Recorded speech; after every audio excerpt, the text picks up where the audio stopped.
Apakah kalian pernah menonton film Harry Potter, Transformer,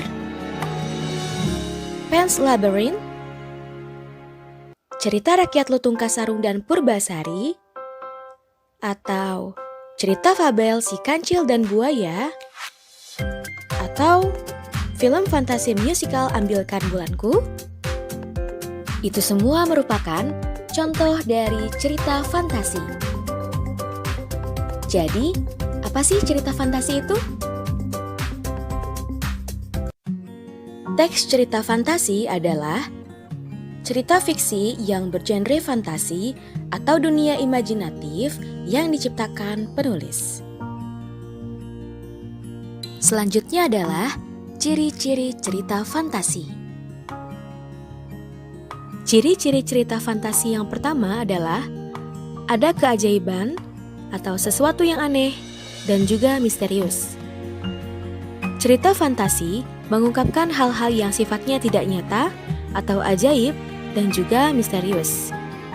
Ini disebut sebagai dunia imajinatif yang diciptakan seorang penulis, sehingga tidak mungkin dijadikan biasa. Biasanya, tokoh dan latar yang diciptakan penulis tidak hanya ada di dunia nyata atau modifikasi dunia nyata. Yang kedua adalah ide cerita terbuka. Ide cerita terbuka artinya penulis bebas menuangkan segala imajinasinya atau bebas berhayal. Tidak ada batasan terhadap realitas atau kehidupan nyata, sehingga penulis atau pengarang bisa mengembangkannya dengan sesuka hati.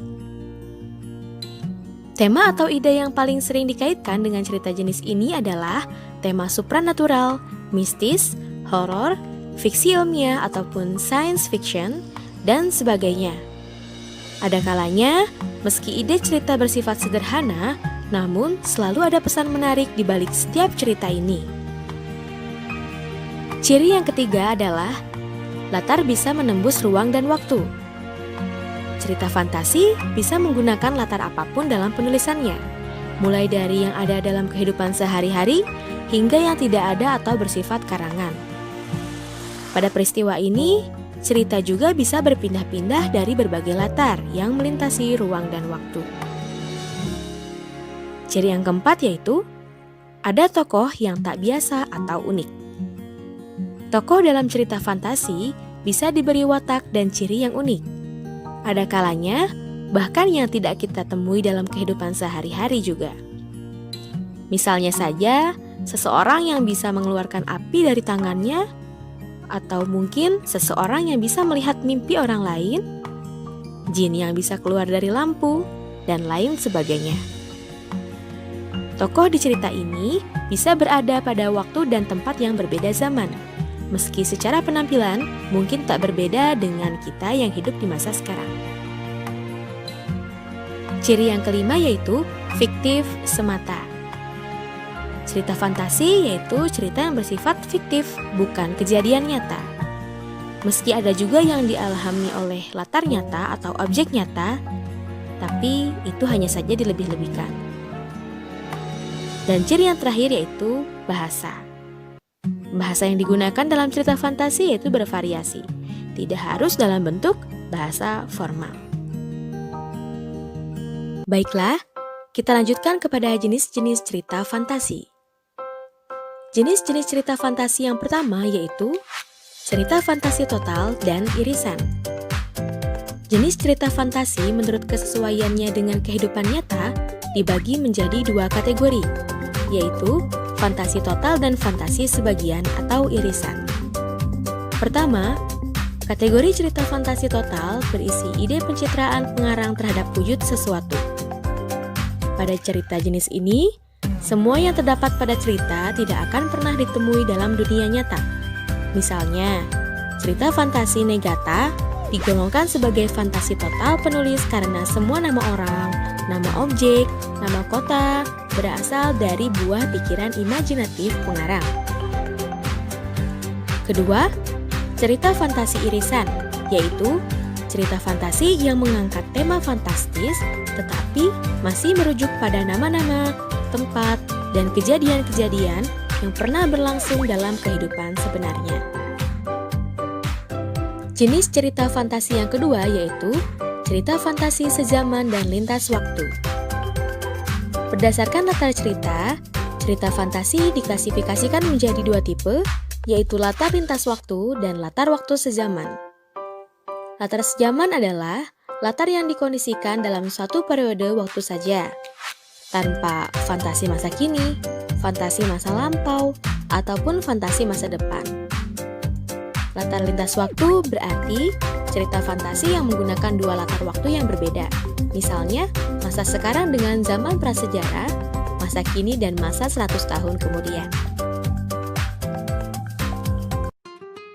Selanjutnya, struktur cerita fantasi. Struktur cerita fantasi yang pertama yaitu orientasi atau perkenalan. Di sini, penulis akan memperkenalkan tokoh, tema, serta alur cerita kepada pembaca. Contohnya, Minggu pagi yang cerah, Sinta, Maya, dan Hani berada di Candi Borobudur.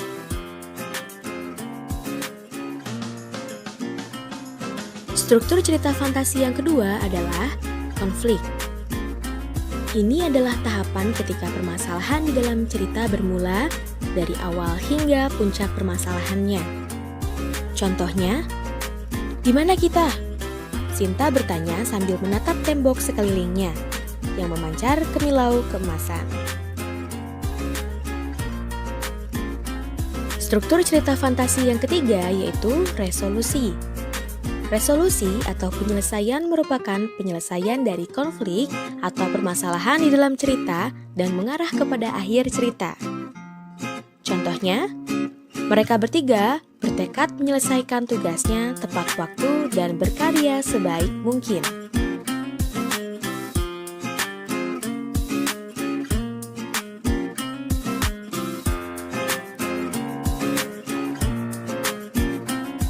Baiklah, selanjutnya kita akan membahas mengenai unsur-unsur kebahasaan cerita fantasi. Yang pertama adalah kata ganti. Kata ganti adalah jenis kata yang menggantikan nomina atau kata benda. Penggunaan kata ganti dalam cerita fantasi adalah kata ganti orang pertama atau orang kesatu, yaitu aku atau saya, dan kata ganti orang ketiga, yaitu mereka atau nama orang. Contohnya, mereka segera pergi ke istana. Mereka merupakan kata ganti orang ketiga.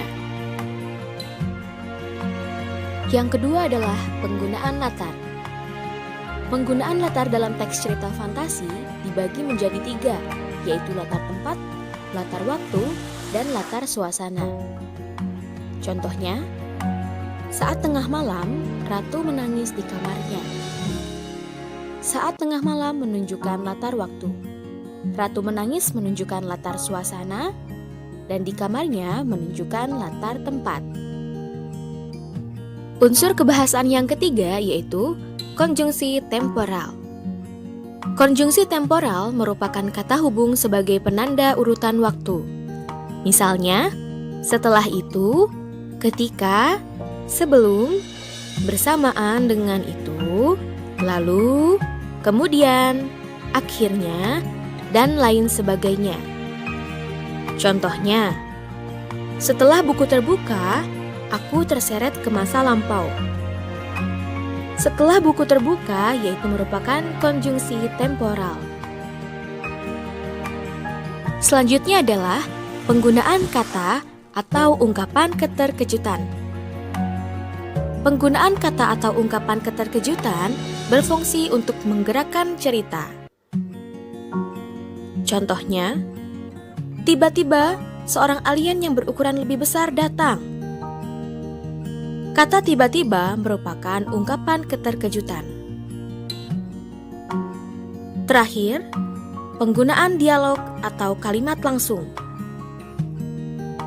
Penggunaan kalimat langsung ditandai oleh dua petik ganda dan disertai keterangan penyertanya. Contohnya, raksasa itu mengejar kita, teriak Sinta kalang kabut. Di antara kalimat raksasa itu mengejar kita, yaitu ada dua petik ganda.